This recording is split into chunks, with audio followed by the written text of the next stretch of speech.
ఈ పిల్లలకు చెప్పి చెప్పి చచ్చిపోతున్నా. ఎన్నిసార్లు చెప్పాలా సాక్స్లు అక్కడ పెట్టుమని.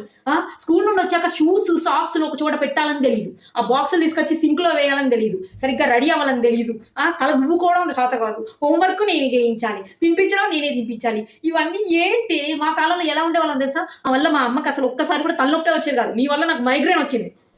తిని ప్లేట్ తీసుకొచ్చి సింక్లో వేయడం చేత కదా, స్నానానికి వెళ్ళే ముందు టవల్ తీసుకోవడం చేత కాదు, కనీసం తల స్నానం చేసి తల తుడుచుకోవడం కూడా చేత కాదేంటి మీకు?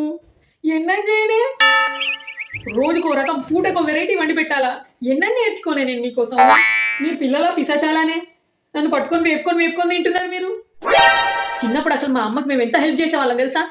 ఇంటి పనిలోను వంట పనిలోను మొత్తం రెడీ మేమే అయ్యేవాళ్ళం. మా అమ్మకి అసలు ఎటువంటి టెన్షన్ ఉండేది కాదు మా వల్ల. మీరు ఇలా తయారయ్యారేంటి? హలో అమ్మ, ఇది అచ్చన్న అలాగే తయారైందే. నేను నిన్న ఎలా పిక్కు తిన్నానో ఇది నన్ను అలాగే పిక్కు తింటుంది. దీన్ని ఎలా లైన్లో పెట్టాలో అర్థం కావట్లేదే అమ్మ.